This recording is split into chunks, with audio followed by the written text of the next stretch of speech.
A two-tour veteran of Operation Iraqi Freedom and represents Veterans for Ron Paul. If there's anybody who has any right to get up to this microphone and talk about the things that we're talking about and talk about the ideas that Ron Paul has spread around this country like wildfire, I think somebody like this does. So how about a very large round of applause for Ryan Treat. All right, how you guys doing? I was lucky enough about 6 months ago to go to a Veterans Day rally with Dr. Paul, and they put us up on stage behind him, and he came out and spoke for 45 minutes, and everybody cheered in the Fed, and like for President Paul. And I noticed something really interesting. He talked for 45 minutes, and he didn't use any notes. So it's probably because he's been giving the same speech for so long. But I hope I can keep you guys entertained for 10 minutes. I was asked to come and speak here today on behalf of Veterans for Ron Paul. And it's really not that difficult. Something I run into a lot from strangers and people I know is they say, thank you for your service. And for those of us that have served, we know this is sometimes an awkward question.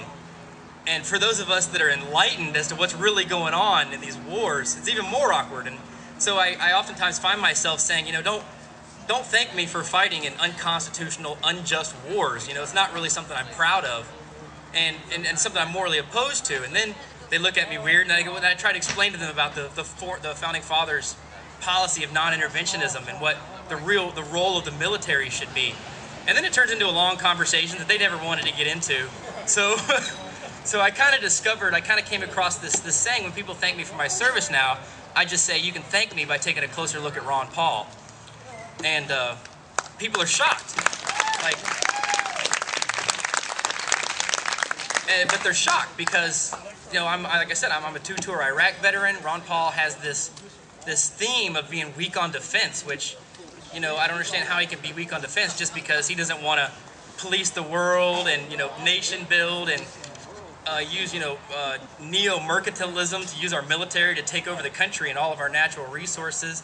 And people, I guess, think that we joined the Army because they wanted, we wanted to be away from our families and watch all of our friends die, and that's just not true. And so, the fact is, most of us know that these wars are complete bullshit. They're being fought so that incredibly wealthy people can make even more wealth, and so that incredibly powerful people can acquire even more power. And in my experience, even those vets that are politically apathetic know that the line that you're being sold and spoon-fed by the media, that this is being fought for democracy and freedom, is nothing but a grand lie. These wars don't make us safer. They cost trillions of dollars. They're a drag on our society, and they're a drag on our economy. And war is a racket. Our national debt goes up to unimaginable heights, and at the same time, GE and Halliburton and Lockheed Martin and Northrop Grumman and General Dynamics are rolling in trillions of dollars in government contracts. That's your money, people. In the meantime, the American soldier, sailor, and Marine are paying the price. Everyone here's heard about the veteran suicide rate. It's going through the roof. Just last year alone, 300 members of the active duty military and reserves committed suicide. But the VA recently did a study that showed that 6,500 members, or 6,500 veterans a year are committing suicide. And if you stop and think about that, that's 18 veterans a day.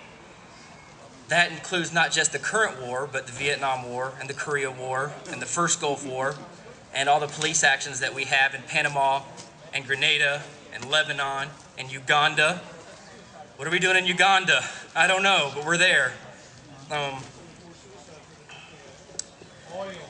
Yeah, so this is the price that your service members are paying. And this doesn't even address alcoholism and depression and drug abuse and divorce. And if any of you guys have friends that have served in the military, ask them about the divorce rate in the military. So today's Memorial Day, or it's Memorial Day weekend, and I have the opportunity to speak to you guys today about what these wars are doing to our nation.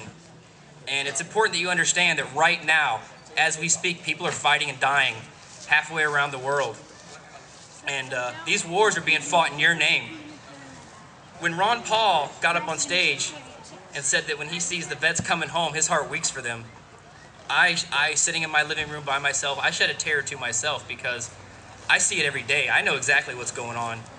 And to see Newt Gingrich and Mitt Romney sit up on that stage with their smug faces, knowing that they're nothing but a bunch of hypocrites that have been supporting these wars for 40 years. They support murder, they're supporting genocide, and make no mistake, that killing 1 million Vietnamese and 1 million Iraqis is nothing less than genocide. While our sons and daughters suffer and pay the price. Ron Paul's a peaceful man, but when he felt that his country was calling him, he went. And Newt and Mitt and Obama and Clinton and Bush and all the rest of those liars and thieves and murderers in Washington, D.C. that somehow got into power, they've never worn the uniform, and they have no problem sending our sons and daughters off to war. Newt took the college option while your uncle was in Vietnam, up to his ass in the Viet Cong somewhere in the middle of a jungle. And Mitt Romney was in a palace in France, and Barack Obama was smoking a doob at the University of Columbia while 241 Marines were being blown up at the barracks in Lebanon. And they have no problem sending your sons and daughters off to die. You want to know why? Because Mitt Romney doesn't give a shit about you. Barack Obama doesn't care if your son gets his arm blown off by an IED, and George Bush doesn't care if your daughter has to raise 3 sons because her husband died trying to expand the empire so GE could have a higher profit on this year's quarterly report. We all have blood on our hands, every one of us. We all stood by and watched this happen. Those tanks were paid for with our money. At some point, we have to say, I will not comply.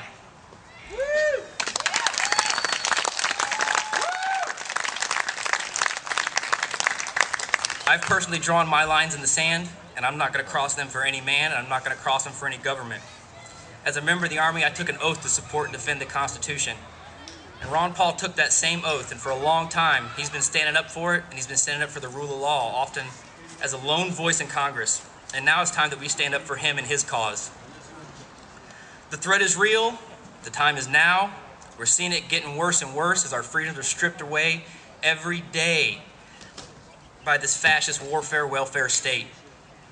We know that an economic collapse is on the horizon, and we can see the laws that are being passed every day to use to control us.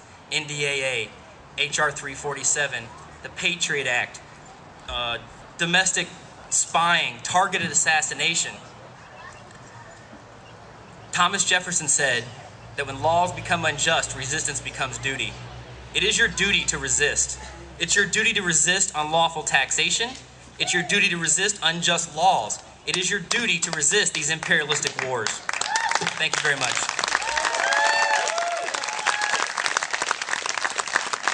Ryan Treat, everybody. Like I said, if anybody deserves to have this podium to talk about this stuff, it's somebody like this. And are there any other veterans, military people here in this audience? If you are, please raise your hand so we can acknowledge you guys. Sucks that you guys got to get sent to do all that stuff, but we're working real hard to change all that.